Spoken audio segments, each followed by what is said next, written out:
राधा वल्लभ श्री हरिवंश। राधा वल्लभ श्री हरिवंश। वृंदावनेश्वरी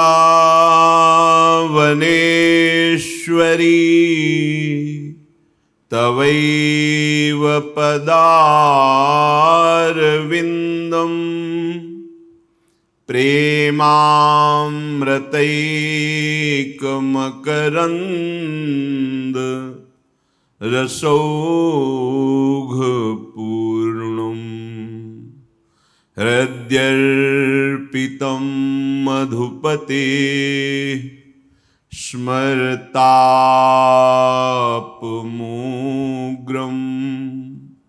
निर्वापयत् परम शीतलमाश्रयामि। निर्वापयत् परम शीतल माश्रयामि।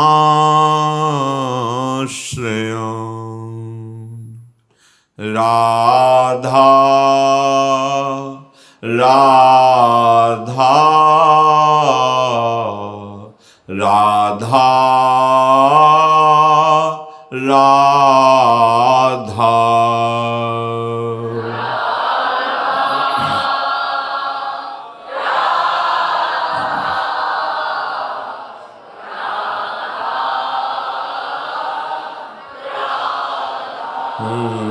राधा राधा राधा राधा।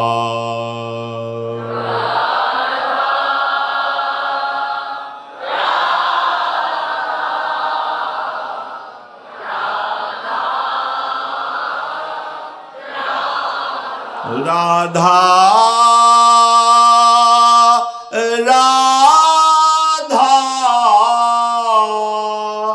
राधा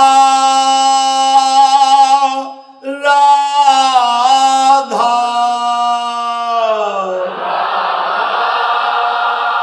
राधा राधा राधा राधा राधा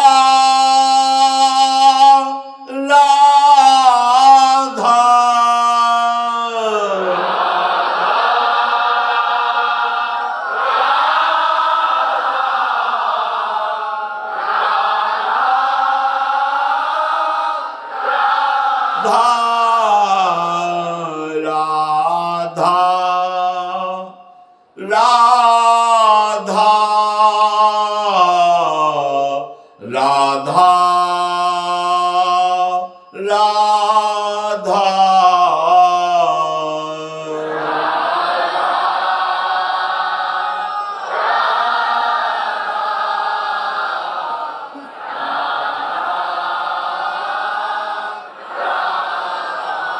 श्री राधा वल्लभ लाल की जय। परम सच्चिदानंद घन प्रेमानंद स्वरूप नवनिभृत निकुंज महामहिम परम पावन श्री वृंदावन धाम, श्री वृंदावन धाम के लाडिले युगल चंद्र प्राणाधार श्री श्यामा श्याम जो समस्त हित परिकर निज परिकर। ये मनुष्य जीवन मृत्यु माला का एक मन का है। जैसे डोरी में मन का पिरोया हुआ है, ऐसे ही मृत्यु रूपी डोरी में इस शरीर रूपी मन का पिरोया हुआ है। बहुत से मन के ऐसे हो गए। ये मृत्यु माला का भंजन करना होगा, इसे तोड़ना होगा, इस चक्र को रोकना होगा। और ये केवल समय अभी आपको दिया गया है।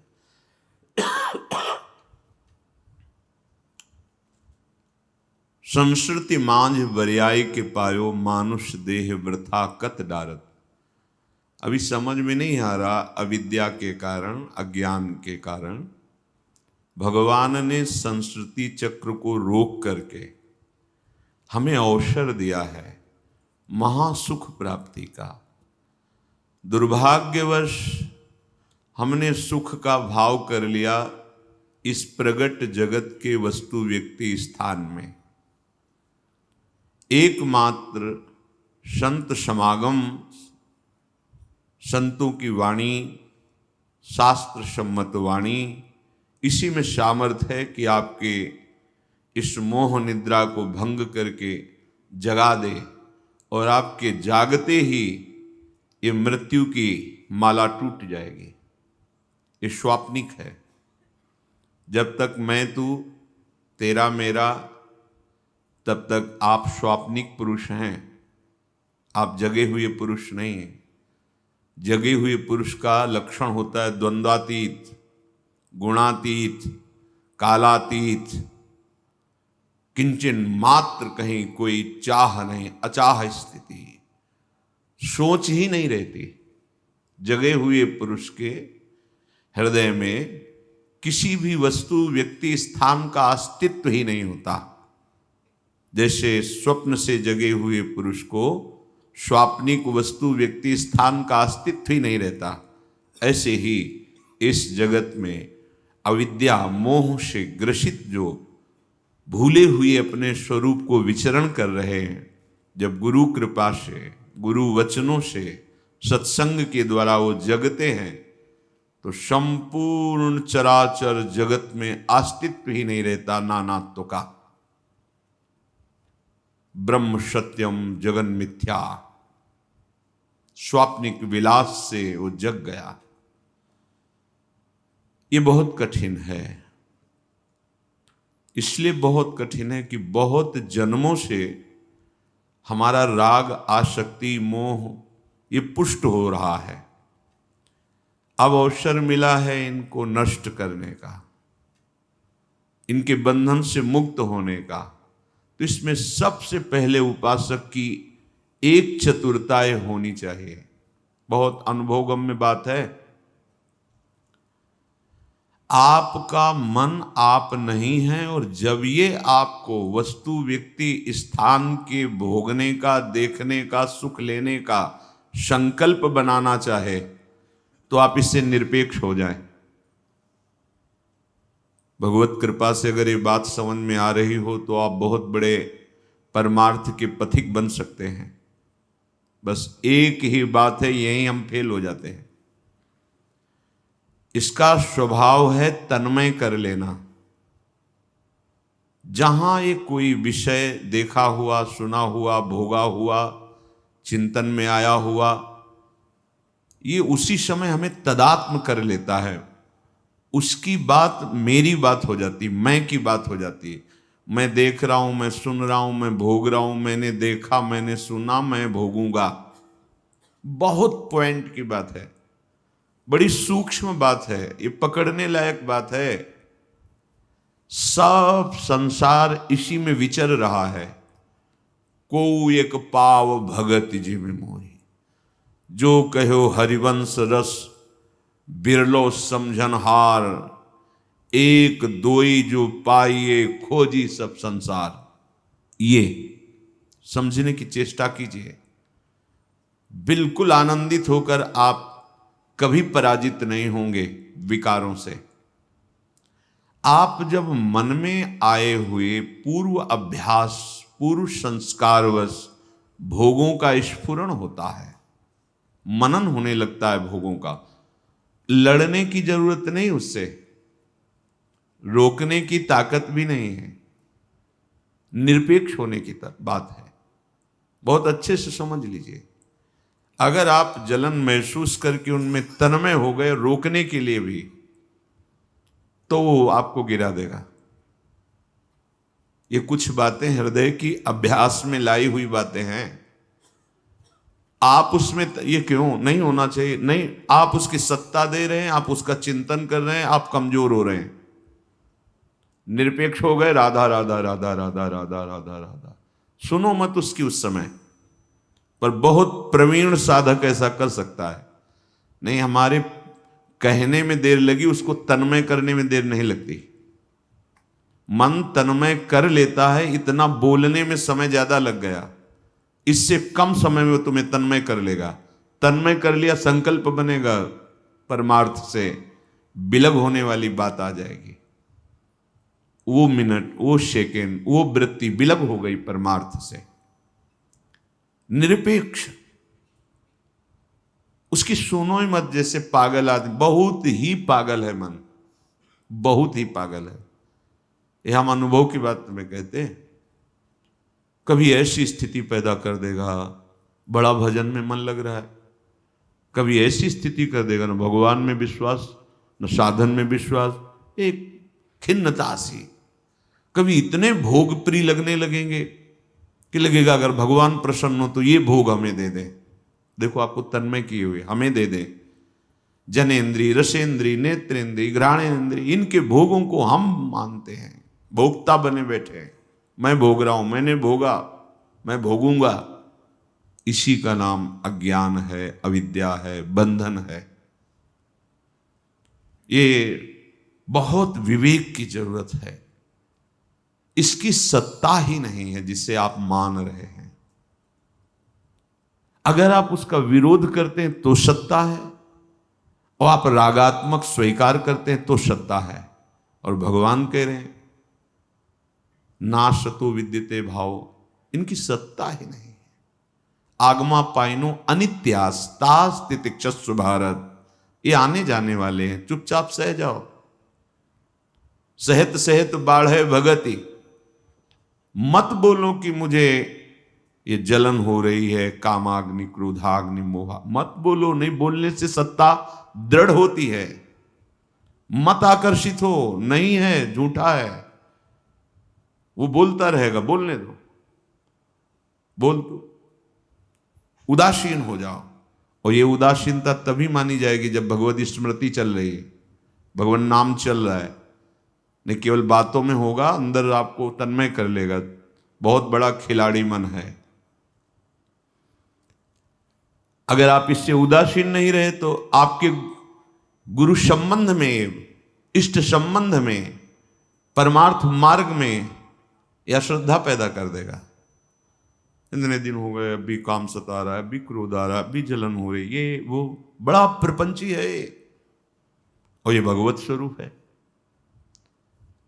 यदि ये प्रभु के नाम रूप में, प्रभु के चरणारविंद में लग जाए तो इसका वास्तविक स्वरूप भगवान ही है।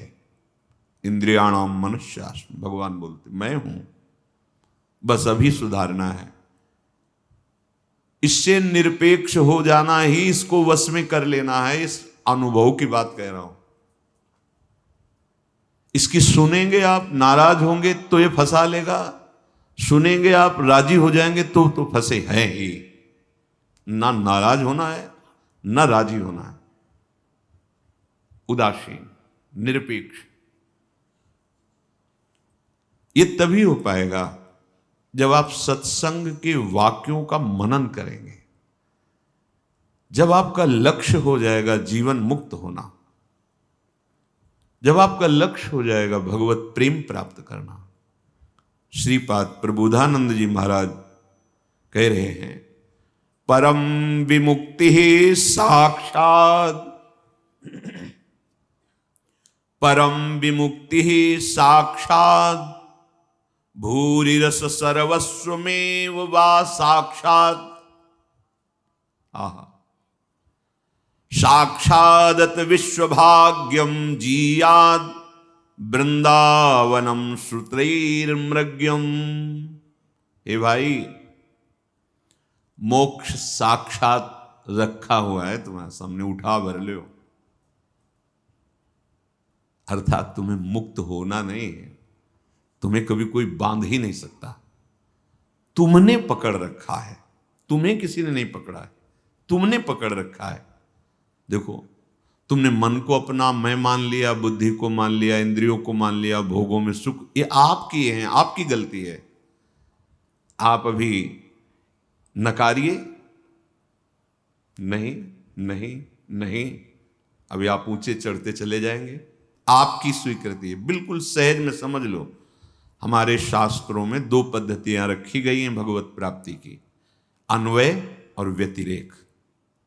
अन्वय वो है, व्यतिरेक ये दिखाई दे रहा है, ये नहीं है, ये नहीं है, ये रूप नहीं है, ये सत्य नहीं है, परिवर्तित होने वाला है। जो भी दिखाई दे रहा है गो गोचर, जहां लघु मनुजाई सो सब माया जानो भाई, व्यतिरेक नहीं। लेकिन इनमें है, वही है, वही है। जहां हमारा राग है, नहीं नहीं, मिथ्या। इसके बाद जो वैराग्य की स्थिति में बचा वो है। सिद्धांत से चलोगे तो बहुत जल्दी आनंद का अनुभव होगा। सत्य मानिए, जिसे तुम सुख समझते हो, जब थोड़ा सा भगवदानंद स्फुरित होगा तो तुम्हें भयावह लगने लगेगा। वो अलम विषय वार्तया नरक कोटि बीभत्सया, करोड़ों नरकों से भी भयावनी भद्दी बात लगेगी। ये विषय सुख, विषय वार्ता घृणास्पद है। कब? जब भगवदानंद की स्फूर्ति होगी। तब तक बात मान के चल दो तो अनुभव आगे हो जाएगा। साक्षात मुक्ति सामने रखी है, आप मुक्ति को स्वीकार न करके भुक्ति को स्वीकार करें। भोग आपकी स्वीकृति है, यह स्वतंत्रता आपको दी गई है, सब कुछ है, आप जो चाहो ले सकते हो। आप ऐसे आचरण करो कि भूत बन सकते हो, ऐसे आचरण करो राक्षस बन सकते हो, ऐसे आचरण करो सुअर कुत्ता बन सकते हो, आप ऐसे आचरण करो देवता बन सकते हो, ब्रह्मा बन सकते हो, ब्रह्म स्वरूप हो, आप नारायण बन सकते हो। जो चाहो आपको मनुष्य जन्म में इतनी स्वतंत्रता दी गई है कि आप स्वयं चाह कर सकते हैं, आप अचाह हो सकते हैं। ये स्वतंत्रता है आपकी। इस स्वतंत्रता का दुरुपयोग करके आप परतंत्र होते जा रहे हैं, गुलाम होते जा रहे हैं, व्यसनों के, इंद्रिय सुखों के, कैसे कैसे मन के, कैसे कैसे स्फुरणाएं, कैसी बातें, कैसा जलन। आप उस असत मन की बातों को, चेष्टाओं को सत्य मान रहे हैं। परम विमुक्ति साक्षात बस अनुभव करना है, यही। निरपेक्ष होते जाओ। आप इतने तन्मय हैं शरीर में कि इसी को मैं मान करके कैसे मुक्त कौन होगा? आप तो शरीर को पकड़े, मैं। आप इंद्रियों से भोगे हुए विषयों, कभी भोगते समय चिंतन करो कि अन्न आहार है प्राणों का, रसेंद्री इसका स्वाद ले रही है और मैं तो इसका दृष्टा मात्र हूं। फिर इस शरीर का एक प्रारब्ध रचा गया है, प्रारब्ध से आज इसको अच्छा मिला है, कोई हर्ष नहीं। आज सूखा मिला है, कोई शोक नहीं। आज मिला ही नहीं है, कोई शोक नहीं। इस शरीर का प्रारब्ध है। विवेक के द्वारा चिंतन किया जाता है। हर्षित होकर, कामना कर, सुखास्पद भाव रख करके किसी भी इंद्रिय के भोग में आप फंसते चले जाएंगे। फंसने का तात्पर्य है आपका अंदर का चिंतन उसी का होगा। आप देख लो अनुभव करके। महापुरुष कह रहे हैं परम विमुक्ति साक्षात सामने रखी, उठा लो, स्वीकार कर लो। क्या?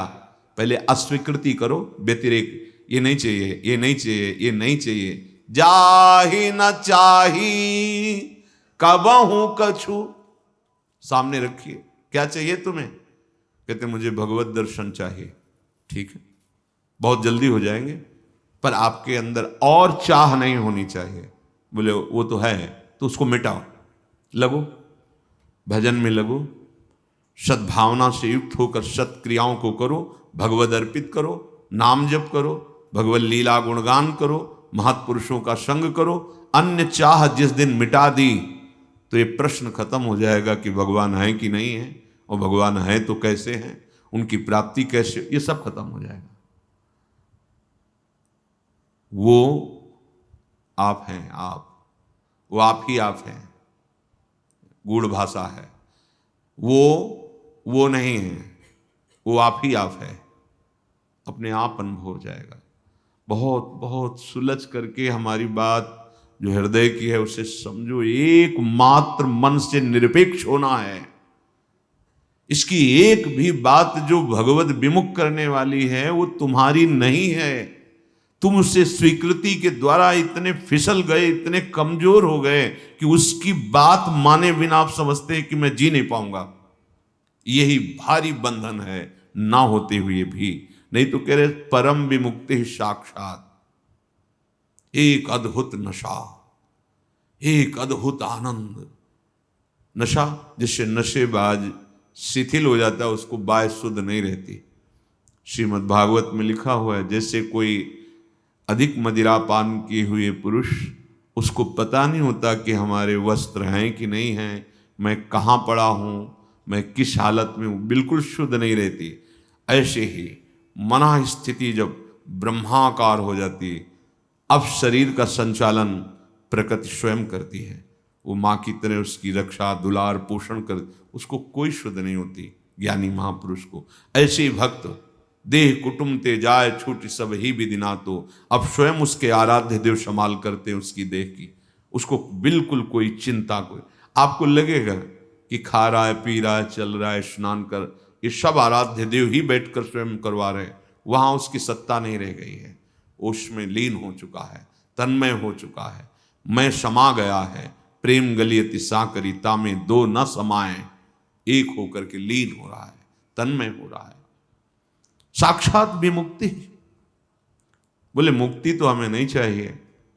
एक बात अच्छे से समझ लो, मुक्ति का तात्पर्य ही है, जिसे कहा जाता है कि मुझे मोक्ष नहीं चाहिए, उस मोक्ष सुख को लेकर के है कि मुझे सेवा सुख चाहिए।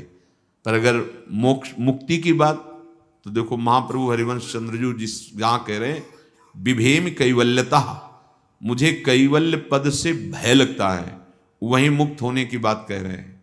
दूरादपास्य स्वजनान, मुक्त होइए, परिवार के शरीर संबंध राग से मुक्त होइए। दूरादपास्य स्वजनान, सुखमर्थ कोटिम, धन के द्वारा प्राप्त होने वाले सुखों के प्रति सुखद भावना त्याग कीजिए, मुक्त होइए इससे। सर्वेषु साधन वरेश चिरम निराशा, उत्तम उत्तम साधनाओं का फल और साधनाएं, मुक्त होइए इससे। फिर क्या मिलेगा? बोले वर्षंतमेव सहजाद्भुत सौख्य धाराम श्री राधिका चरण रेणु महाम, स्वामिनी जी के चरणारविंद मिल जाएंगे। मुक्त हो, परिवार के राग से मुक्त हो, धन के अभिमान से, धन के भोग से मुक्त हो, साधन सुख से भी मुक्त हो, तब महाप्रेम रस सांद्रानंद घन प्रेम मूर्ति किशोरी, इनके चरणों का सानिध्य मिल जाएगा। अगर हम द्वंद्वों में हैं तो हम कैसे प्रेमी हो जाएंगे? देखो, मुक्त होने की जो दशा बताई गई है कि शत्रु में, मित्र में, मान में, अपमान में, स्तुति में, निंदा में वो जीवन मुक्त महापुरुष समान होता है। तो सेवक जी महाराज कह रहे हैं शत्रु मित्र सम जानी, मान मान अपमान सम, दुख सुख लाभ न हानि। ये क्या है? जीवन मुक्त महापुरुष की स्थिति है। तब प्रेम रस की बात कही है। प्रेमी जनों के संग से फिर नित एक धर्म संग रंग, बढ़त नित नित सरस, नित नित प्रेम अभंग। अब उस अभंग प्रेम में निरखत नित्य विहार, पुलकित तन रोमावली, आनंद नयन सुधार, यह जो कृपा हरिवंश की। त्रपित न मानत नयन, कुंजरंध्र अवलोकितन, यह सुख कहत बनयन, यह जो कृपा हरिवंश की। ऐसा नहीं हो सकता कि आप कोई संप्रदायवाद लगा के, कोई उपासना मार्ग लगा के कि हमारे में ऐसा नहीं। कोई भी मार्ग हो, इस जगत के द्वंद्वों से, विषय भोगों से, आकर्षण से ऊपर उठने पर ही है। इसीलिए सब रसों के मूल में रखा हुआ शांत रस। कोई भी द्वंद्व आपको विक्षेप न पहुंचा पावे, कोई भी भोग आकर्षण न पैदा कर पावे, कोई भी दुख आपको विचलित न कर पावे। इसके ऊपर फिर दास सख्य वात्सल्य कांता सहचरी, परम विमुक्ति साक्षात, नहीं चाहिए मानो मोक्ष तो भूरि रस सर्वस्व में वो वा साक्षात, जिसे श्रुतैर मृग्यम वेद खोज रहे नेति नेति कह के, वो भूरि रस सर्वस्व में वा साक्षात, वही परम रस प्रिया प्रीतम यहां साक्षात विराजमान है, बस देख लो। बोले हमें तो नहीं दिखाई दे रहे, तो दूर हो। दूराद पाश्य स्वजनान सुखमर्थ कोटिम सर्वेशु साधन वरिष्ठिरम निराशा, लाडली की चरणारविंद की शरणागति हृदय में स्वीकार करके एक भरोसो एक बल एक आस विश्वास, अभी देखो आपको दिखाई देंगे। यही युगल सरकार करुणा करके बिहरते हुए साक्षादथ विश्व भाग्यम जियाद। आहा, विश्व में महाभाग्यशाली वही है, उसी का जीवन जीवन है, जिसने निश्चय कर लिया कि अब जथालाभ संतोष स्थिति से रहूंगा और निरंतर सच्चिदानंद प्रभु में अपने संपूर्ण वृत्तियों को समर्पित करूंगा। बड़े भाग भूरि भाग हैं, अहो भाग्य हैं प्रभु को अपना मानकर निरंतर चिंतन करना।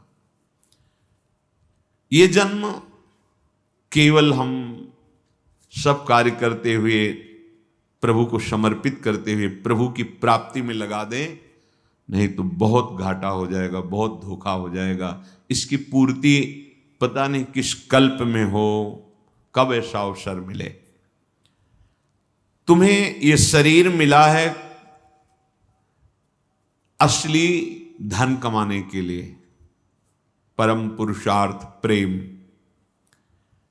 तुम इतने भूल भुलैया में फंस गए हो कि ये बाह्य मायाकृत सामग्री मायाकृत शरीरों को अपना लक्ष्य बना रहे हो। देख लो, रुपया पैसा शरीर स्वस्थ भोग सामग्री की बहुतायत और भोग प्रवृत्ति। तुम्हें कभी ये प्रश्न नहीं उठता हृदय में कि मैं कौन हूं, मुझे कहां जाना है, क्या करना है, ये सब क्या है? कभी प्रश्न उठता है हृदय में, जिज्ञासा होती है? नहीं, क्योंकि तुम्हारी बुद्धि शरीरों की ममता और भोगों की आसक्ति से युक्त हो गई, इसलिए प्रश्न नहीं उठता। नहीं, हाय हाय मच जाता है हृदय में।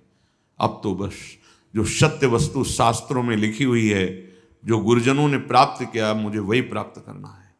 अब भूल भुलैया में नहीं, अब धोखे में नहीं, अब तो कितना भी कष्ट ये मन बुद्धि हमें दे, अब इनकी बात वही मानेंगे जो भगवत मार्ग में आदेश मिला है, अन्यथा इनकी बात बिल्कुल नहीं मानेंगे।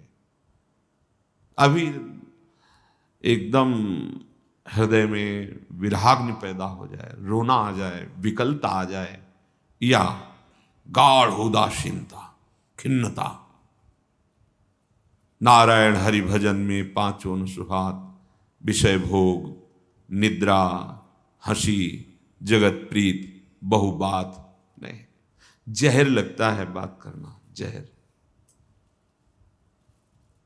भगवान कृपा करें, ऐसी मना स्थिति हो कि उनके नाम में लगे, तब आप ये बात समझ पाएंगे। बोलना ऐसे जैसे कि कोई दंड दे रहा है हमें, ऐसा लगता है। एक सरस चिंतन नित्य निरंतर उसको छोड़ करके बोलना। अब कितना भी हो, वृत्ति तो लगी रही, तभी तो वाणी निकल रही है। उस गाढ़ रस के चिंतन को छोड़ के बोलना, तभी कि भाई मान लो बहुत बड़ा सौभाग्य है अपने लोगों का कि कथन श्रवण का प्रभु ये सौभाग्य दे हैं। पक्का मान लो, ये सब दिन होत ना एक समान, ये जो मिल रहा है ना, नहीं मिलेगा। अभी औषध है, पान कर लो श्रवणेन्द्रिय के द्वारा वचनामृत को, और बलवान होकर विकारों पर विजय प्राप्त करके जय को प्राप्त हो, भगवत प्राप्त हो। अगर इस सावधानी नहीं तो ये प्रवाह है माया का, बहाता चला जाएगा, कहीं अंत नहीं है। बह ही रहे, जब से सृष्टि हुई आज तक बहते चले जा रहे हैं। तुम कौन हो, कहां से आए हो, कहां जाना है, सोचा है कभी? ये शरीर तुम नहीं हो, ये शरीर का नाम तुम्हारा नहीं है, ये शरीर बिल्कुल तुम्हारा संबंधी नहीं है। तुम कितने आसक्त हो इस पे, इस शरीर को कोई फर्क नहीं पड़ता, ये अपनी ही गति को जाएगा, तुमसे बिल्कुल प्यार नहीं करता, जड़ है ये शरीर। तुम ममता आसक्ति करके इसके साथ इतना राग कर लिए कि जो जन्म मृत्यु से परे तुम्हारा स्वरूप है, वही तुम जन्म दुख को प्राप्त होते हो और मृत्यु दुख को प्राप्त होते हो। इसका कारण ये शरीर ही है जिसको तुम मैं माने हुए हो। तुम कभी उत्पन्न होने वाले नहीं हो। हाँ, सच्ची बात, सच्ची बात। तुम कभी मरने वाले नहीं हो, तुम्हें कोई दुख छू नहीं सकता। तुम ऐसे हो, भूल गए, ये भूल गए। ऐसे ही भूल गए जैसे स्थूल शरीर सैया में पड़ा हुआ और स्वप्न में चाकू चल रही है और आप चिल्ला रहे हो, कुछ नहीं, एक भी खरोच तुम्हारे शरीर में नहीं, और वहां खून खच्चर सब दिखाई दे रहा है, और जगह तो कोई घाव नहीं, कोई कुछ नहीं। ऐसे ही स्वाप्निक शरीर है जिस पे आप बैठे हुए हैं। ये मोह के कारण दुख सुख मान अपमान भोग सुख सब दिखाई दे रहा है। जब आप जगोगे तो ना कभी कोई स्पर्श कर पाया है आपका, ना भी कोई स्पर्श कर रहा है, ना आगे कोई स्पर्श कर सकता है, क्योंकि आपके सिवा कोई है ही नहीं। आप मत्तः परतरम नान्यत किंचिदस्ति धनंजय। सत्य वस्तु, सत्य वस्तु। इसी मोह के वशीभूत होकर के तुम्हारी बुद्धि पशुता को प्राप्त हो गई है। पशुता, पशुता। आप देखो, यहां किसी के प्रमाण की जरूरत नहीं, अपने हृदय रूपी रजिस्टर को पढ़ के देखो, तुम्हारी बुद्धि ने कितनी पशुता की है और अभी कितनी पशुता है, खुद देख लो।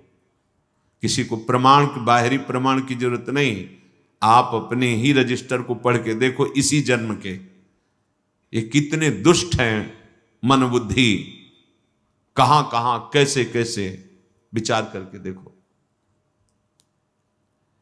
इस पशुता को पिशाच अवस्था में मत बदलने दो। जहां बुद्धि थी वहां पशुता में आ गई, पशुता से राक्षसी हो जाएगी। पशुता से उठो। क्या पशुता है? शरीर और इंद्रियों को, मन को मैं मानकर भोगों में विचरना, यही पशुता है। कर्तृत्व भोक्तत्व भाव, यही मूढ़ता है। अहंकार विमूढ़ात्मा कर्ता हमिति मन्यते। मैंने ऐसे किया, मैंने ऐसा भोगा, मैं ऐसा भोगूंगा, मैं ऐसा करूंगा, यही मूढ़ता, यही पशुता है। तुम्हारी ये स्थिति तुम्हारे भविष्य का निर्माण कर रही अगली योनि का। अगर पशुता नहीं छोड़ा तो राक्षसी बुद्धि बढ़ जाएगी और अंधकार, अनंत नरक में, दुख में, मृत्यु में तुम्हारा अगला हिसाब होगा। जो सिद्धांत है उसमें किसी की कोई भी चालबाजी नहीं चलती।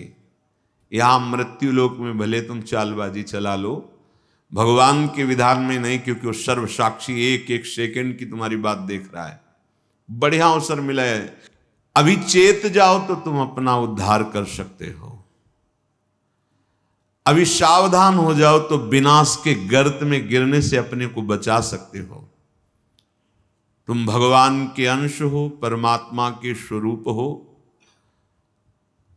संसार के बड़े से बड़े भोग तुम्हें मिल जाए तो भी तुम शांत और सुखी नहीं हो सकते। महापुरुषों के वचन है, मानिए। तुम एक विलक्षण सुख की चाह लेकर देख लो, एक विलक्षण आनंद की। कितना भी भोगी हो उसको होता है, चाहे कुछ क्षण के लिए हो, अब नहीं, पर वो रास्ता उसको पता नहीं सच्चे सुख का, तो फिर उसी मलिन सुखों में तुम एक विलक्षण सुख की भोगता हो। ये भौतिक सुखों के नहीं, समझ ही नहीं पा रहे। तुम्हारा बड़ा अनुपम सुख है, उसको उदाहरण में नहीं दिया जा सकता। उपमा रहित हो तुम, तुम्हारे जो सुख की मांग है वो उपमा रहित है। उपमा रहित कौन है? भगवान। उपमा रहित कौन है? आत्मानंद। ये विषयानंद तुम्हारा विषय नहीं है। संसार के किसी भी सुख के लिए अपने इस परमानंद में, परमार्थ मार्ग में थोड़ी भी बाधा बर्दाश्त मत करो। ध्यान से सुनो, तुम्हें एक अनुपम सुख चाहिए, अनुपम शांति चाहिए, एक विलक्षण आनंद की तुम भोगता, क्योंकि तुम्हारा स्वरूप ही है आनंद में। अब इधर जो तुम भोक्ता बनकर उस सुख को खोज रहे हो, नहीं है। अब तुम्हें जो परमार्थ मार्ग मिला है, तो कह रहे हैं अपने परमार्थ मार्ग में परमार्थ सुख की जरा भी बाधा को बर्दाश्त मत करो। अगर बर्दाश्त करोगे, चलेगा इतना तो वो गिराता चला जाएगा आपको। नहीं, सावधान हो जाओ। बिना दंड के ये सुधरने वाले नहीं हैं, प्यार से सुधरने वाले। सुधर जाए बढ़िया, समझ लो। और अगर आप अपने को भोक्ता मानकर इनको थोड़ा भी परमार्थ बाधक बातों में सपोर्ट देंगे, ये आपको गिरा देंगे। बहुत फिसलन वाला मार्ग है, बहुत फिसलन, बहुत संभाल संभाल के, बहुत कदम दृढ़ रखते हुए चलना है। बाधा बर्दाश्त नहीं करनी। अरे जहां त्रिभुवन की राज्य लक्ष्मी देने पर भी आधे पल के लिए भगवत विस्मरण नहीं होना, उस मार्ग के तुम पथिक हो। तुम घंटों बात कर रहे हो व्यर्थ की बात, हंसी मजाक की बात, या ऐसे खान पान विषय में किसी में भी भगवत विस्मरण, मतलब रंग नहीं आ रहा तुम्हारी साधना में, तुम्हारे मार्ग में। किसी भी हालत में इस मार्ग के पथिक में भजन की शिथिलता नहीं आनी चाहिए, किसी भी हालत में। यह अनुभव की बात करें, कभी कभी मना स्थिति इतनी अशांत स्वाभाविक हो जाती है, कुछ अच्छा नहीं लगता, भजन में भी रुचि नहीं, एक अंधेरा सा, एक घबराहट की स्थिति, जब तक भगवत साक्षात्कार की तरफ आगे नहीं। न विषय की चाह है, न भगवत चाह है, न भजन है, न किसी क्रिया में, एक अशांत स्थिति। हिलना नहीं, डरना नहीं, डरना नहीं। उस स्थिति में भी अगर जितनी बुद्धि काम कर सके, नाम को पकड़े रहो, नाम को पकड़े रहो। वो एक कोहरा आया है, अभी हट जाएगा, घबराने की जरूरत नहीं। भागकर दूसरे विषय की जरूरत नहीं है कि आप उस स्थिति से बचने के लिए कोई विषय सेवन करने लगे, कोई व्यसन करने लगे, कोई क्रिया करने लगे। नहीं, कबहू तो थोड़ो भजन, कबहू होत विशाल, मन को धीरज छुटे नहीं, और गाहे न दूजी चाल। वो थोड़ी देर के लिए स्थिति हट जाएगी, फिर प्रकाश आ जाएगा। वो स्थिति में बहुत संभलने की जरूरत है। जो अच्छे उपासक हैं वो कभी कभी एकदम ऐसी, कभी कभी एकदम भावात्मक स्थिति ऐसी लगता है आप तो पार हो गए, कोई विकार नहीं, कोई स्फुरणा संसार की नहीं, भजन में तन। ये अभी एक रस स्थिति नहीं आई है, ये गुण के अंतर्गत है। इस सात्विक वृत्ति जागृत हुई है। वो तामसिक वृत्ति, प्रमाद, मूढ़ता, ऐसी स्थिति, अंधकार छा रहा है अंतर में, कोई भी सात्विक स्फुरणा नहीं हो रही, घबराना नहीं।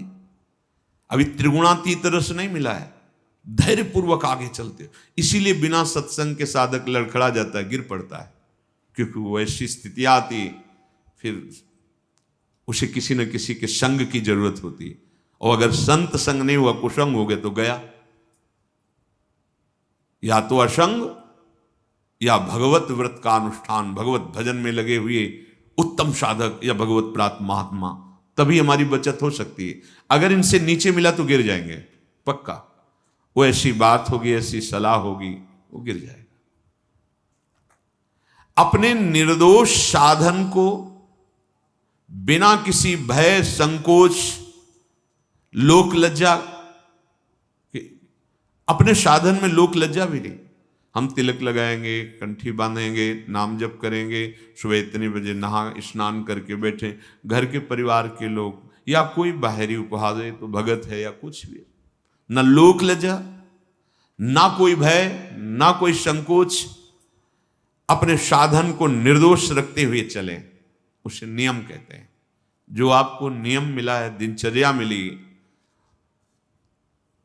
उसमें तुम्हें बाधा बर्दाश्त नहीं कर। हम लोग बहुत कमजोर हैं, हम हर बाधा को स्वागत पूर्वक आओ स्वीकार कर लेते हैं। भजन छूटा, सद्बुद्धि छूट रही, हम मनोरंजन में लगे। अरे भाई, यही अवसर है मन भंजन का, यही अवसर है इंद्रियों को समाहित करके भगवत स्वरूप में लगाने का। अब आप बर्दाश्त कर रहे हो विघ्न, तो आप जानो फिर क्या हो सकता है, क्योंकि आपकी स्वीकृति है। बहुत बहुत बहुत सावधानी की जरूरत। साधन में कहीं बाहरी दिखावा भी ना आ जाए, ये भी ध्यान रखें।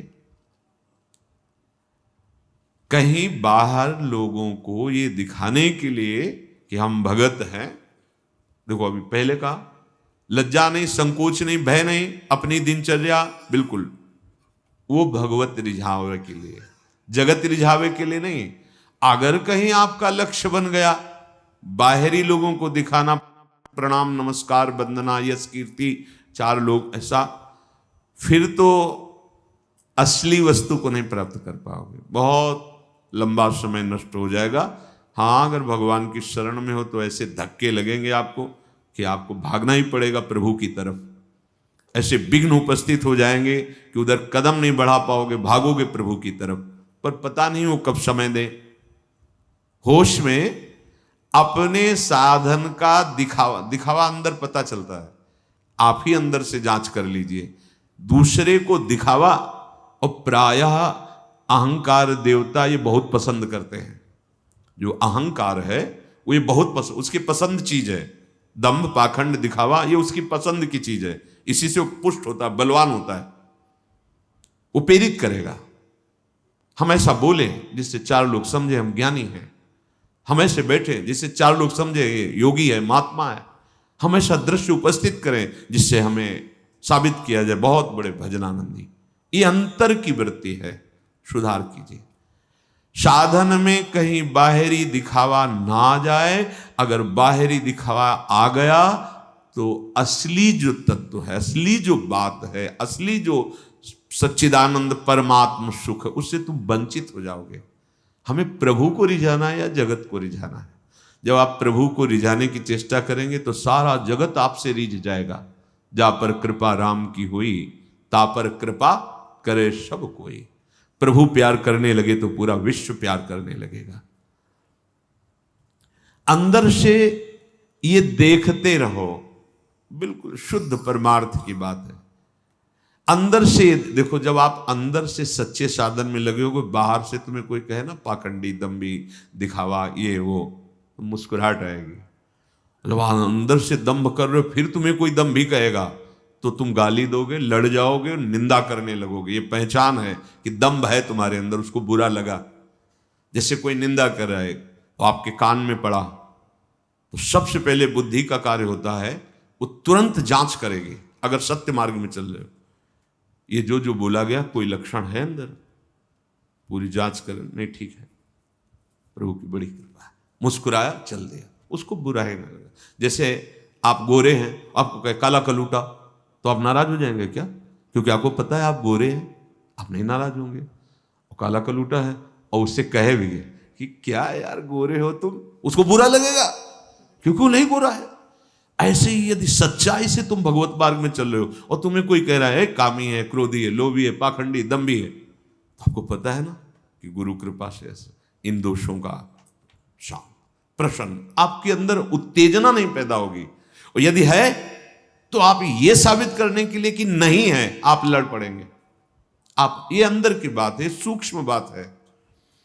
आप बहुत सुंदर सुंदर पदार्थ खा के निकले हैं और बाहर कोई कह रहा है ऐंठ के चल रहा, भूखों मरता है, हमें पता है, तो आपको क्या होगा? हंसी आएगी कि अभी अभी तो खीर पूड़ी सब पाके आ रहे हैं, ये तो ऐसा बोल रहा है, अच्छा ठीक है। और आप भूखे हो कई दिनों से, ऊपर से ऐसे घी पोंछ के ऐसे चले, और लोग बहुत कहे क्या यार हलवा खा के आया है, तो छाती जलेगी कि नहीं, रोटी भी नहीं मिली तुम हलवा की बात करते हो। ठीक ऐसे ही दम्भ और सच्चाई का है। आप सच्चे भगवत मार्ग के पथिक बनेंगे। पूज्य श्रीपाद उड़िया बाबा जी महाराज कहते कि जब अपनी भाषा में जैसे जो हम जानते हो बात करता है तो हमें समझ में आती है, लेकिन विदेशी भाषा में जिसे तुम्हें ज्ञान ना हो, तुम्हें बल भर गाली दे रहा हो, निंदा कर रहा हो, तो तुम क्या करोगे? पता ही नहीं वो भाषा ना, तो ऐसे सुनोगे कुछ बोल रहा है, चल दोगे। जब तुम्हारी भाषा में ऐसे तुम्हें गाली दे, निंदा दे और तुम चल दो, तो जान लो कि तुम सच्चाई के मार्ग में चल रहे हो। नहीं तो एकदम जलन पैदा, क्योंकि वो है, जलन पैदा हो जाएगी। साधन में कहीं बाहरी दिखावा ना हो, साधन में बाहरी दिखावा वही सच्चाई का साधन है और वही बाहरी दिखावे का साधन है। प्रियालाल का श्रृंगार कर रहे हैं, अंदर से मेरे प्रियालाल सुख, उनका श्रृंगार उनके सुख के लिए, और दूर से खड़े होकर दर्शन करके आह्लादित हो, अंतर का भाव बदल गया, दिखावा हो गया, अंदर का भाव प्रभु के लिए साधन बन गया, भगवत प्राप्ति का साधन बन गया। अंदर से देखता रहे उपासक, कहीं बाहरी दिखावा तो कोई, बस बहुत सूक्ष्म विषय है। जब लक्ष्य में प्रियालाल है तो हमारा गाना, नाचना, भजन करना, रोना सब सार्थक है। अगर यही बाहरी व्यक्ति के रिझाने के लिए, तो यही दम्भ हो गया, यही पाखंड हो गया, नाटक हो गया। ये अंतर की बात है, इसको बाहर से नहीं पहचाना जा सकता, बाहर से नहीं पहचाना जा सकता। एक बार ठाकुर हरिदास जी, जो महाप्रभु चैतन्य देव के परिकर नाम हर समय चलता, जा रहे थे तो एक परिकर था जो लीला अनुकरण और लीला गायन करते हुए, बहुत सुंदर संगीत नृत्यवाद, बहुत भीड़ लगी हुई थी। वो गए, विविध प्रकार की, कभी काली देह लीला, कभी गिरिराज उठान, ऐसी लीला पदों में गा करके वो नृत्य करते थे। उनका परिकर होता था, उसमें स्त्रियां भी पुरुष भी, और बड़ा भाव में, सुनते ही हुंकार भरी मूर्छित होकर गिर गए।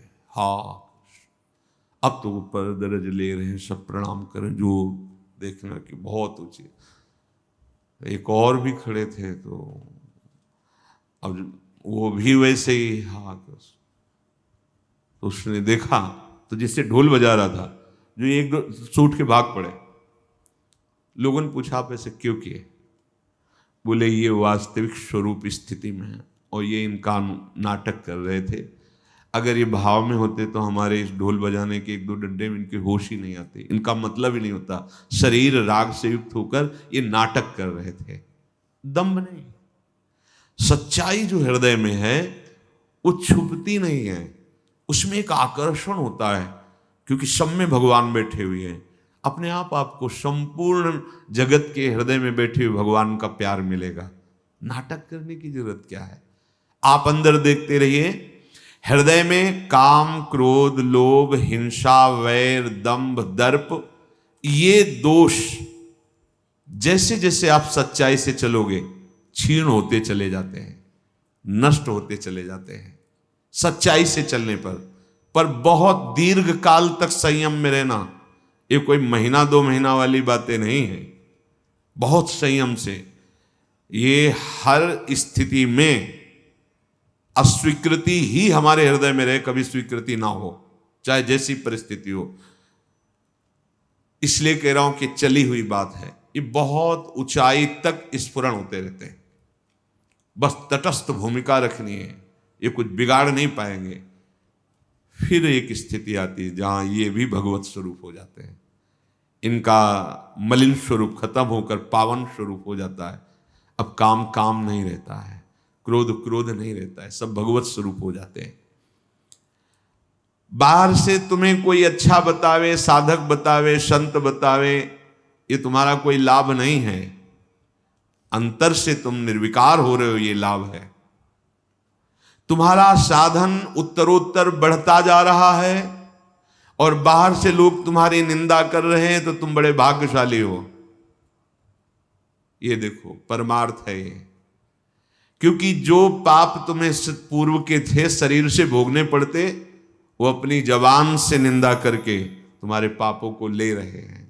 तुम्हारा परमार्थ उज्जवल हो रहा है, आप उनको गाली मत दीजिएगा, अंदर से उनका बुरा मत मनाइएगा। संतों ने तो आशीष दिया है कि हमारी निंदा करने वाला सदैव स्वस्थ रहे, इस लोक परलोक में कभी कोई दंड ना मिले, निरोग होकर स्वस्थ होकर वैसा करता रहे। साधो निंदको मित्र हमारा, वो बहुत बड़ा। पर वो वही सच्चाई से चलने वाले को ऐसा लगेगा नहीं, निंदा करने वाले के प्रति रुद्ध दृष्टि हो जाएगी।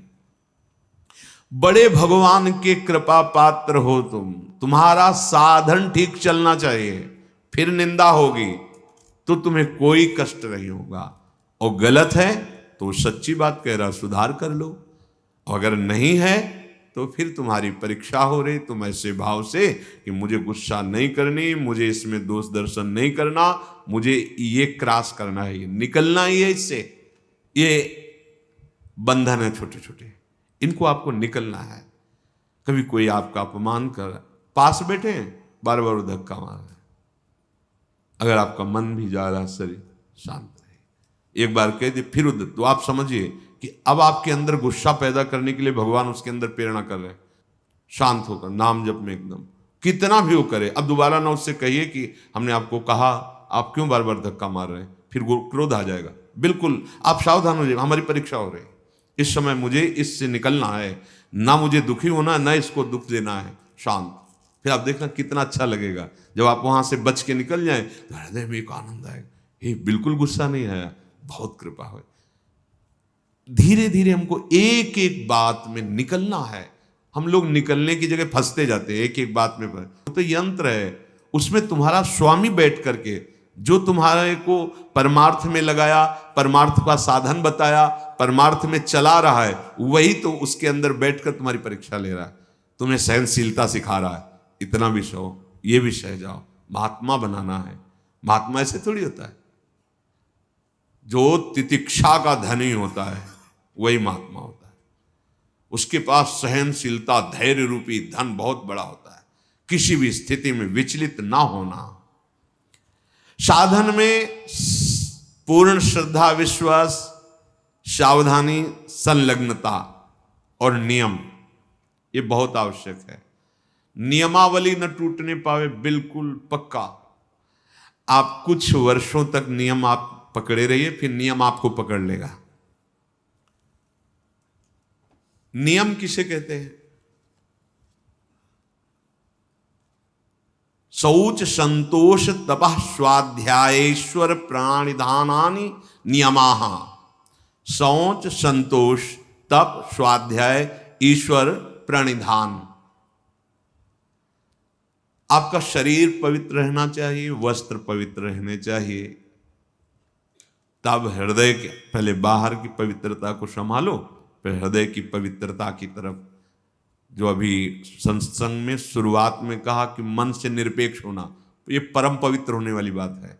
मन से निरपेक्ष तभी जब राधा राधा चल रहा है, नाम चल रहा है, ये आपको बहुत पवित्र कर देगा हृदय। आप जब आप उसमें रागात्मक भाव से मन में लग जाते हैं तो अपवित्र हो जाता है। जैसे स्वर्ण को तपाया जाता है तो मल छोड़ देता है, निर्मल हो जाता है, ऐसे मन में जब जलन होती तो पवित्र हो रहा है। आप समझ नहीं पाते और विचलित हो जाते, वो मन ही की मलिनता नष्ट हो रही है, आप उसे अपने में लेकर के दुखी हो रहे हैं। उसको जलने दीजिए, वो निर्मल हो रहा है।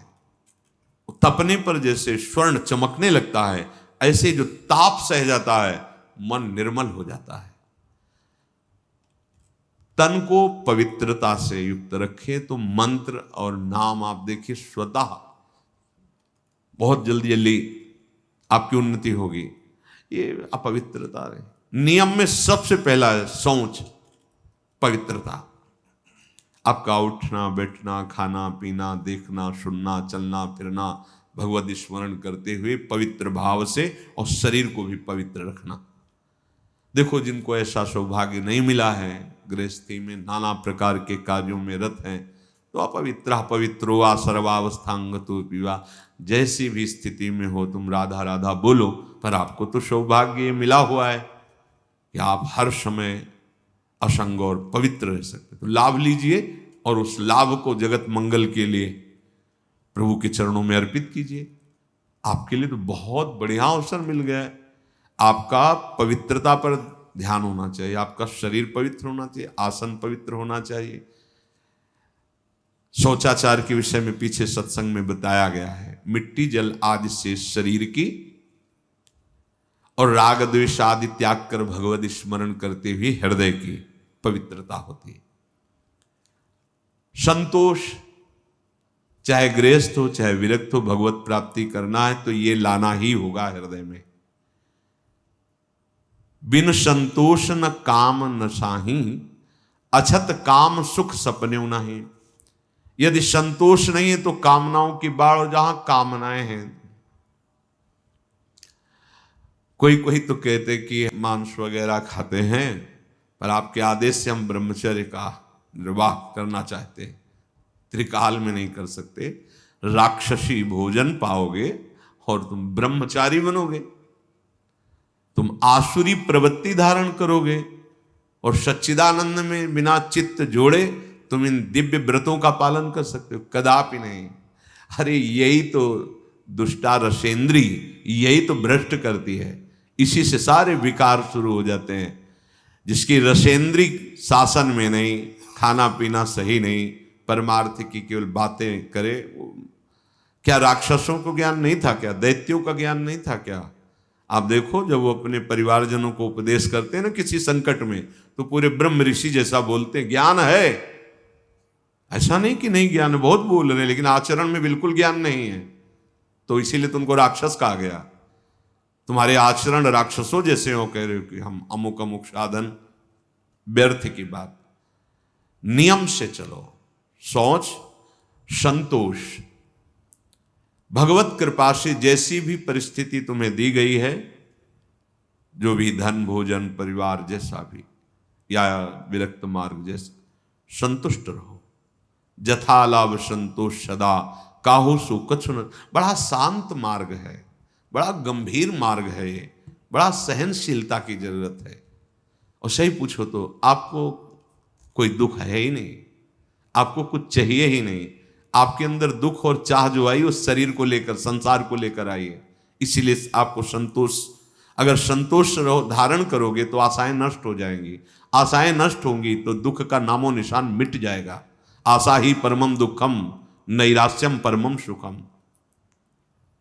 जैसी भी प्रभु ने परिस्थिति दी, जो भी आपके पास, वो भगवत कृपा से उसी में संतुष्ट रहना सीखो। तीसरा, तपह, तपस्या। अब भगवत मार्ग में जो आपको नियमावली दी गई है, उसके पालन में प्रमाद नहीं होना चाहिए। ये भगवत कृपा से जो भी सच्चे मार्ग का पथिक है, उसमें देखने को मिलेगा। कैसी भी दुखद परिस्थिति हो, नियम इतना बड़ा बलवान होता है कि वो अपने आप उसे समय से, ये पक्का, आप पहले नियम पकड़ो, फिर नियम आपको पकड़ लेगा। भारी से भारी कठिन परिस्थिति में भी नियम में बड़ा बल है। वो अपने आप दिनचर्या को, जिसकी आसक्ति हो गई दिनचर्या में, वही उत्तम उपासक है।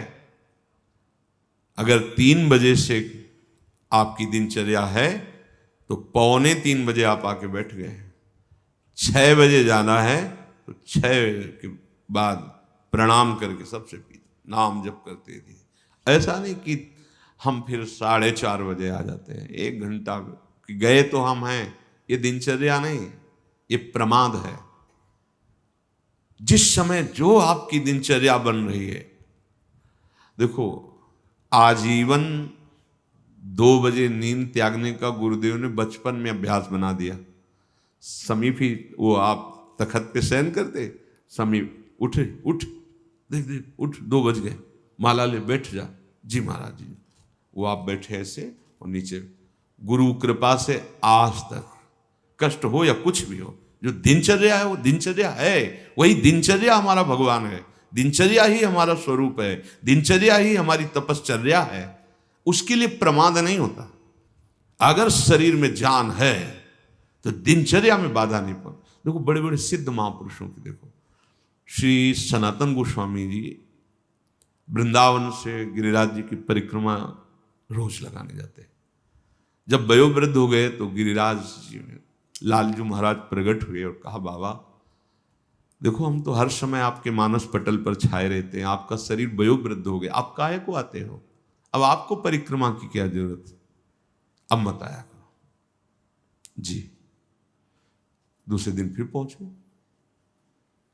लालजू ने कहा था बाबा क्यों आ गए आप? हमें पीड़ा होती है, आपका बहुत वृद्ध शरीर।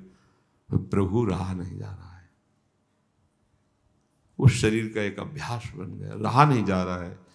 तो वो आज भी श्री राधा दामोदर जी में चरण चिन्ह, गौ का खुर, बंसी, लकुट, ये चिन्ह रख के दिए कि आप वहीं 4 परिक्रमा कर लो, पूरी गिरिराज जी की परिक्रमा का स्वरूप हो जाएगा। हमारी बात मान लो, हमारी प्रार्थना मान लो। प्रभु कह रहे हैं जब आप अपने समय, तो जो आपको कष्ट मिल रहा है, तपश्चर्या किसे कहते हैं, जो आपको कष्ट सहन करना पड़ रहा है। मान लो 2 बजे किसी को नींद ना आती हो तो 2-3 बजे तो आ ही जाएगी, 4-5-6 आराम से सो, ठंडा मौसम हो जाता है, बढ़िया। नहीं, यहाँ 1:30 बजे से शुरू हो गया है।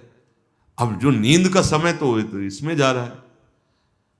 अब ये जो कष्ट आपको सहना पड़ रहा है, ये आपकी भारी तपस्या हो रही है, आपके दुष्कृत नष्ट हो रहे हैं रोज का रोज आप। और हम सिद्ध महापुरुषों को देखा है, ये 2 बजे की दिनचर्या बड़े बड़े सिद्धों में देखी। शैनपुर में तो स्वामी श्री मग्नानंद 2 बजे पूरा परिकर सहित 2 बजे। अरे भगवत प्राप्ति के लिए जीवन मिला, सोने के लिए थोड़ी मिला है। थोड़ी देर विश्राम कर लिया, लग गए दिनचर्या में। जब ज्यादा शिथिलता हुई तो दिन में 1-8 घंटा विश्राम कर लिया। भगवत प्राप्ति करनी है, यहाँ सो के समय थोड़ी गंवाना है, यहाँ भोगों की भूल भुलैया में थोड़ी फंसना है, प्रभु के पास चलना है, अपने स्वरूप में स्थित होना है। तो जो आपको नियम मिला है उसमें, वो नियम ही क्या जिसका निर्वाह न करो, और निर्वाह करने में तो कष्ट मिलता ही है। नियम पूर्वक कोई कार्य किया जाए तो फिर कष्ट कोई परवाह नहीं की जाती है, और कष्ट ना हो तो नियम कैसा। नियम का वही मतलब है कि कितना भी कष्ट आवे, आपका नियम नहीं टूटना चाहिए। साधक की ऐसी दिनचर्या होनी चाहिए। इस समय, हाँ इस समय तो सत्संग में होंगे, इस समय तो श्रृंगार में होंगे, पूरी जीवन की दिनचर्या होनी चाहिए। आप पूज्य सदगुरुदेव भगवान 25-26 वर्ष से तो वही दिनचर्या देख, उतनी दिनचर्या, वही राइट टाइम। कोई उत्सव सेवा बधावा में समय का थोड़ा परिवर्तन, दिनचर्या वही। सहचरी भाव के रस का रसास्वादन कराने वाले महापुरुष, दिनचर्या वही। अगर हमारी दिनचर्या ठीक नहीं तो ब्रह्मचर्य ठीक नहीं है, दिनचर्या ठीक नहीं तो प्रमाद स्थिति है, दिनचर्या ठीक नहीं तो आपका भगवत प्राप्ति लक्ष्य नहीं बना है। नहीं तो दिनचर्या में आपका कोई भी गुंजाइश, दिनचर्या पर बिल्कुल। कृष्णाश्रम स्वामी जी बड़े बड़े महात्माओं को देखा है, बिल्कुल सुई की, घड़ी की सुई की नोक में दिनचर्या, 1 मिनट का अंतराय रहे, वो मन को अपने वश में कर लिए, इंद्रियों को वश में कर लिए। अपने नियम पालन में, धर्म पालन में, साधन मार्ग में जो कष्ट मिलता है, शीत उष्ण मान अपमान, इन सबको सहना, यही तपस्या है।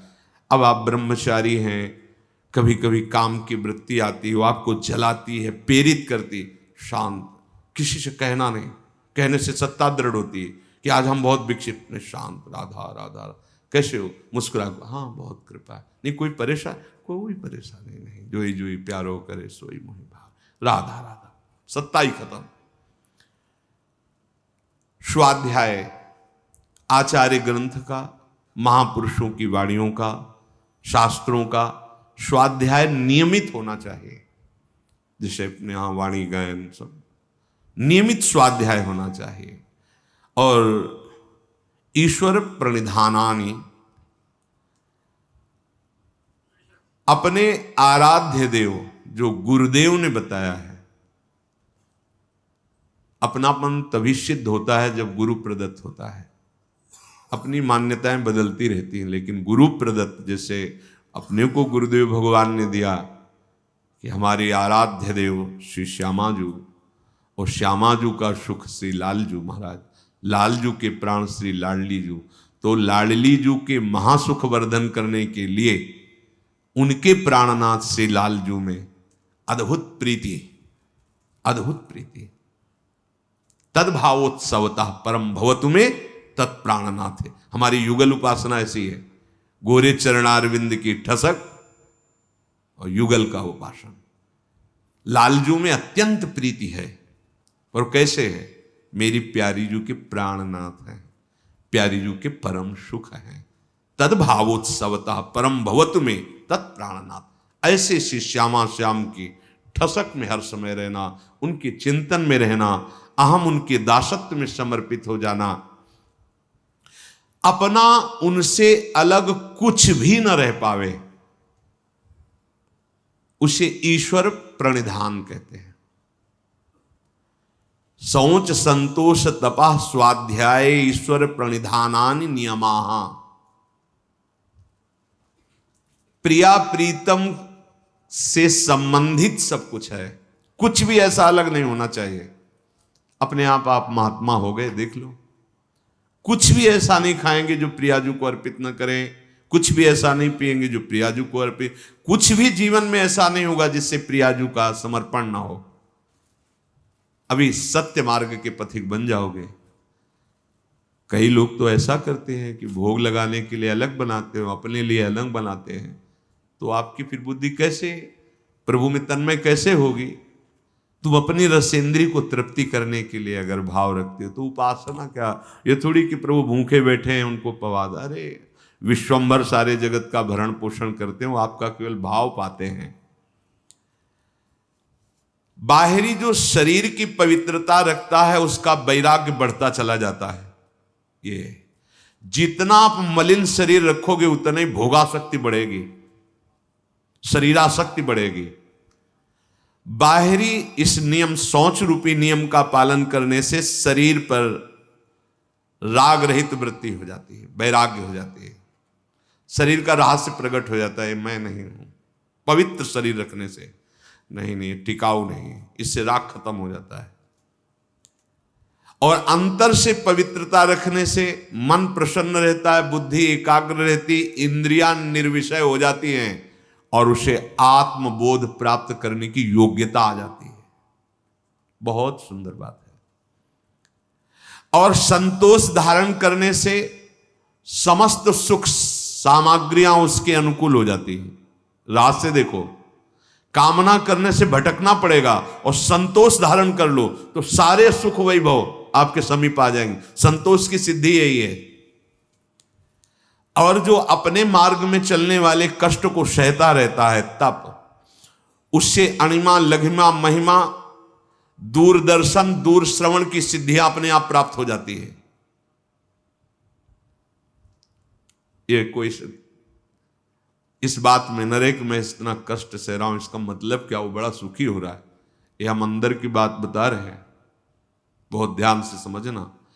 अगर आप कुछ मिनट भजन कर लिए, कुछ मिनट पाठ कर लिए, ठाकुर सेवा कर लिए, कोई परेशानी आपको नहीं।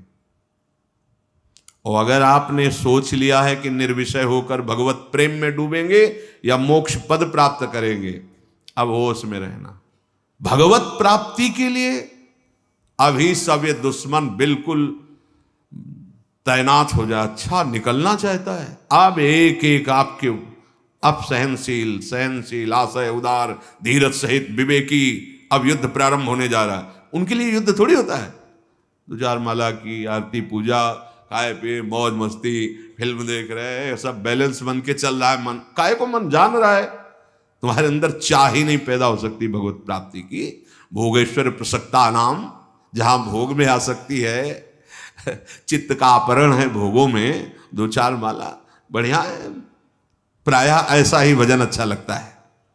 लेकिन निर्विषय होकर कष्ट सहते हुए नियमावली का पालन करते हुए भजन, ये उसको कह रहे, ये भागवतिक सिद्धियां हैं। अणिमा लघिमा महिमा गरिमा दूरदर्शन दूर श्रवणेन्द्री, ये सब सिद्धियां उसका वर्ण कर लेती हैं।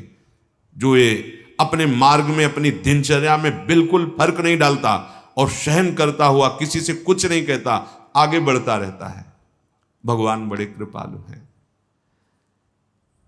अगर आप इन बातों को मान लेंगे तो कृपा करके आपकी जलन शांत कर देंगे। समय का इंतजार करो, बहुत आनंद देंगे।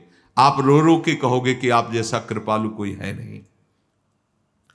जो नित्य स्वाध्याय करता है तो इष्ट दर्शन की योग्यता उसके अंदर आ जाती है।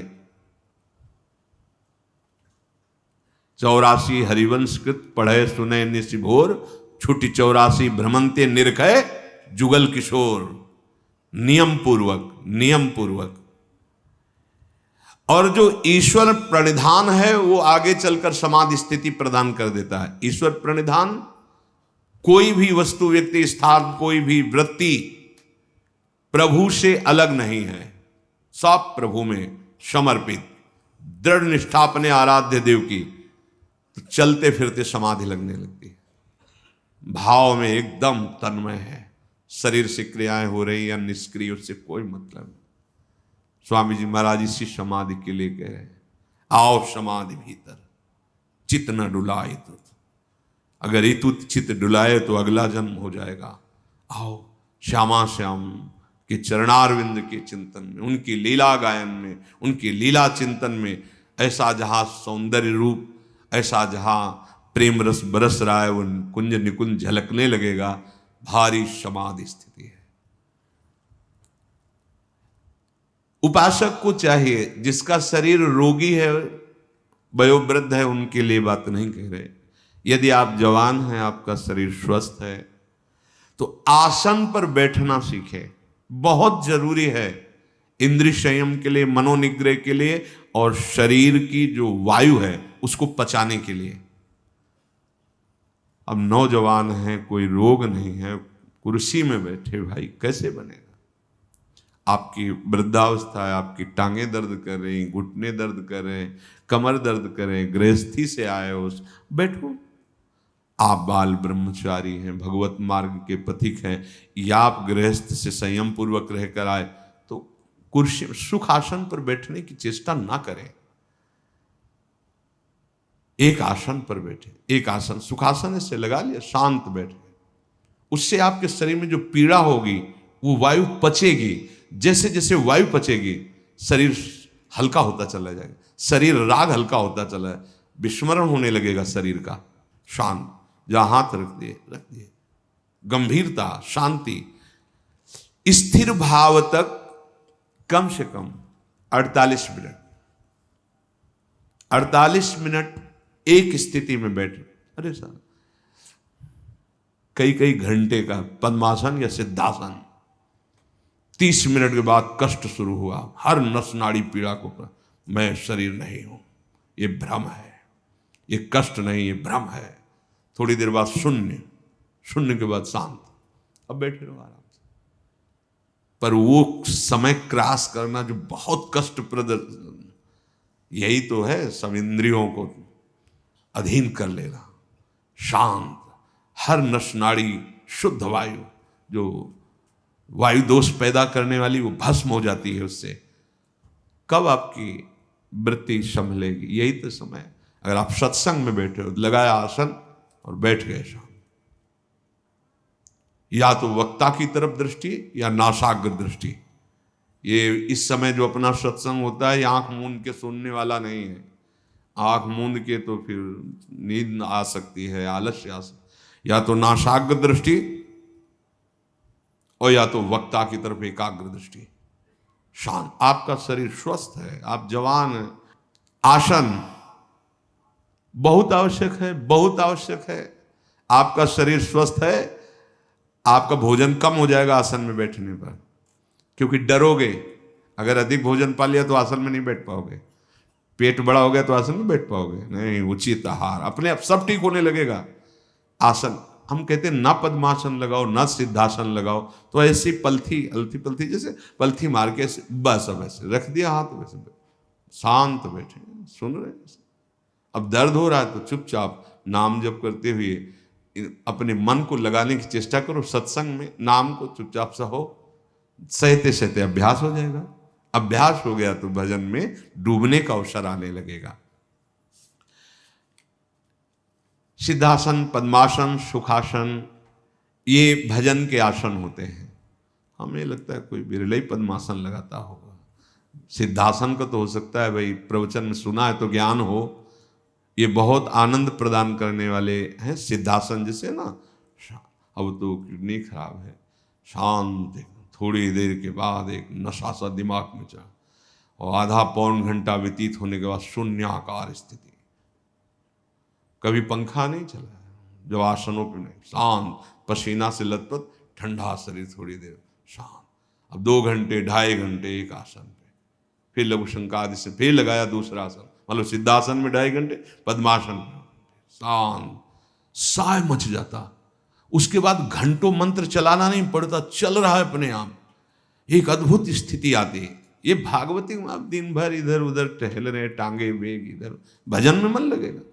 अरे समझो आप किस मार्ग के पथी को। जो दिनचर्या है वो दिनचर्या में, मान लो वाणी पाठ हो रहा है, सामने वाणी रखी, आसन में बैठे हैं, कभी कानों से सुन रहे, कभी आंखों से देखते हुए इधर उधर। उपासक तो वही कि आपके तीसरे नंबर में पीछे कौन बैठा था आपको पता नहीं होना चाहिए। अगल बगल उठे, चल दिया, कुटिया में गए, जो अपनी दिनचर्या बैठ के भजन, रात दिन भजन। यहां तो थोड़ी शिथिलता, एकांत में पहुंचते ही एकदम सावधान, पर वो लक्ष्य नहीं बन पा रहा है भगवत प्राप्ति, इसलिए ऐसा है। प्राणवायु का संशोधन अत्यंत आवश्यक है, बिल्कुल सहज आपको बता रहे हैं। 10 बार खींचिए, कोई ऐसे वैसे पकड़ने की जरूरत नहीं, आराम से ऐसे बैठे, आप देख लेना। जय बार आप आसन पे बैठिए, 10 बार खींचिए, पूरा खींचिए और फिर पूरा छोड़ दीजिए बिना रुके, दोनों सांसों से। ये हम महापुरुषों की बात बता रहे हैं, स्वयं अनुभूत बात बता रहे हैं। फिर आप भजन में बैठिए, देखिए आपकी कम से कम अगर 3 बार दिन में आप ऐसा करेंगे तो आपकी प्राण बिना ये रेचक पूरक कुंभक इनके बिना किए, अनुलोम विलोम इनको बिना, ऐसे पूरा भर करके वायु आराम से छोड़ दिया, आराम से भरा 10 बार। फिर आप देखो भजन में नाम जप करते हुए ऐसा किया, फिर आप देखो एक शांति सी आएगी, एक मन उसमें जिस नाम में लगाना चाहो लगेगा। प्राणवायु का संशोधन अत्यंत आवश्यक है। प्रत्याहार, इंद्रियों के विषयों का जो अत्यंत जीवन के लिए आवश्यक है, उनका प्रयोग जीवन यापन के लिए, ना कि भोग के लिए। जब हम भोजन पाते हैं तो रसेंद्रिय और प्राणों के पोषण का विषय है, मेरा नहीं है। अगर मेरा मैं पाता हूं ऐसा मान के तो उसका आप भोग कर रहे हैं, आप फंस जाएंगे उसकी आसक्ति में, आपको स्वाद फंसा लेगा, रसेंद्री बिगड़ जाएगी आपकी। प्रत्याहार कहते हैं अपने अपने विषयों के साथ संबंध ना रहने पर इंद्रियों का चित्त के अनुसार हो जाना, अर्थात हमारे चित्त में जो भगवत चिंतन चल रहा है वो चल रहा है, और हमसे आहार विहार की जो क्रियाएं हैं वो हो रही, उनके सुख स्वाद की तरफ हमारा आकर्षण नहीं, ये प्रत्याहार है। अगर आपका भगवत विस्मरण हो रहा है तो आप जिस इंद्रिय की क्रिया में हैं आप उसका सुख भोग रहे हैं, ये आपकी साधना में बाधा पहुंचा देगी। पा रहे हैं प्रसाद जय लाडली जी की, और नाम चल रहा है, नाम के चिंतन में चित्त से नाम नहीं हट रहा है तो आपको कोई फंसा नहीं पाएगा। अगर इंद्री जो विषय का संयोग कर रही है उसी में आप तन्मय हो रहे हैं तो आप फंस रहे हैं, आप साधना में बाधा खड़ी कर रहे हैं। धारणा हमारी पुष्ट होनी चाहिए, श्यामा श्याम के सिवा कोई मेरा नहीं, मेरे चित्त की स्थिति एकमात्र श्यामा श्याम के भरोसे, श्यामा श्याम के आश्रय में, श्यामा श्याम की ही चिंतन में, इसे कहते धारणा। और ये धारणा जिसकी सिद्ध हो जाती है वो श्यामा श्याम में हो जाता है, मन बुद्धि चित्त हम सब श्यामा श्याम में। धारणा बहुत उत्तम स्थिति है, स्वप्न में भी जागृत में भी हर समय अपने आराध्य देव छाए रहते हैं। महाप्रभु कह रहे जागृत स्वप्न सुसुप्ति स्फुरत में राधा पद, ये धारणा। चित्त वृत्ति का आराध्य देव में तैल धारावत जाना उसे ध्यान कहते हैं। जैसे आजकल ध्यान का मतलब ना समझने का कारण ऐसा लगता, कुछ देर आंख मूंद के बैठे, एसी चल रही बड़े अनुकूल शांत एकदम बैठे, आप शांत रह ही नहीं सकते। अंदर देखो, आप बाहर से आंख मूंद लिए ऐसे बैठ गए, उसे शांति कहते हैं क्या? आपका मन शांत, आपकी चित्त वृत्ति शांत, कोई संकल्प विकल्प नहीं हो रहा, उसे शांत कहते हैं। ये कब होगा? जब तैल धारावत चित्त की स्थिति चित्त चोर प्रभु में होगी। नाम जप करते करते रूप की झलक आ गई, संपूर्ण चित्त वृत्ति घसीट गई प्रभु की तरफ, उसे ध्यान कहते हैं। इसीलिए हम प्राय ध्यान पर जोर न देके नाम ध्यान की बात कहते हैं, राधा। तो यही राधा नाम, राधा रूप प्रकाशित करेगा। जब रूप तो फिर ध्यान धरना नहीं पड़ेगा। हर समय उठते बैठते चलते फिरते वो ध्यानस्थ रहेंगे प्रभु। तो चित्त वृत्ति का ध्येय पदार्थ में तैल धारावत स्थिर रहने का नाम ध्यान है। कुछ देर बैठ के आंख मूंदाओ, लेकिन ध्यान किसे कहते हैं? तैल धारावत अखंड वृत्ति अपने आराध्य देव में लगी हुई। ये ध्यान चलते फिरते उठते बैठते खाते पीते हर समय। समाधि, जब ध्यान परिपुष्ट हो जाता है तो ध्याता ध्यान और ध्येय की त्रिपुटी मिट जाती है। मैं ध्यान रूपी क्रिया, ध्येय प्रभु, उनमें कर रहा हूं, अभी ध्यान नहीं होगा। मैं ध्याता, जो ध्यान क्रिया ध्येय में कर रहा हूं, अभी ध्यान नहीं लगा। जब ध्यान लगेगा तो ध्याता और ध्यान दोनों लय हो गए, केवल ध्येय रह गया। ध्येय केवल प्रभु, मैं प्रभु का ध्यान कर रहा हूं ऐसा नहीं, केवल प्रभु ही प्रभु। उसी स्थिति को समाधि कहते हैं, उसे समाधि कहते हैं। जब मैं ध्यान कर रहा हूं, ध्याता ध्यान रूपी क्रिया ध्येय के प्रति, तब तक जब मैं और ध्यान क्रिया दोनों का लय हो गया, केवल ध्याता है, उसे समाधि कहते हैं। ये दो प्रकार की होती, सबीज और निर्बीज। सबीज में त्रिपुटी के न रहने पर सूक्ष्म संस्कार रहते हैं, हमें ध्यान हो रहा है सूक्ष्मता से। निर्बीज में बिल्कुल नहीं, केवल वही ब्रह्माकार वृत्ति या भगवदाकार वृत्ति या श्यामा श्याम में। जीवन का परम लाभ इसी जन्म में प्रिया प्रीतम के सानिध्य को प्राप्त करना। शरीर रहते तो आपका ये जो सत्संग में श्रवण मनन है, इसे निष्ठापूर्वक अपने हृदय में उतारें और नाम न छूटने पावे। नाम ही सब स्थितियां ला देगा, प्रमाद की कोई गुंजाइश न रहने पावे। हम लोग बहुत प्रमादी हैं, बड़ी छूट दे देते हैं मन बुद्धि को, इसलिए बड़ा अंतराय होता है। फिर ऐसा लगता है इस मार्ग में सुख ही नहीं है, फिर भाग पड़ते हैं संसार की तरफ। बहुत धोखा हो गया, बहुत बड़ी हम पराजय को प्राप्त हो गए। यदि प्रभु का मार्ग छूट गया तो पता नहीं किस जन्म में किस कल्प में मिलेगा। इसलिए सावधान होकर निरंतर एक एक क्षण प्रभु के चिंतन मनन में लगाएं। श्री राधा वल्लभ लाल की।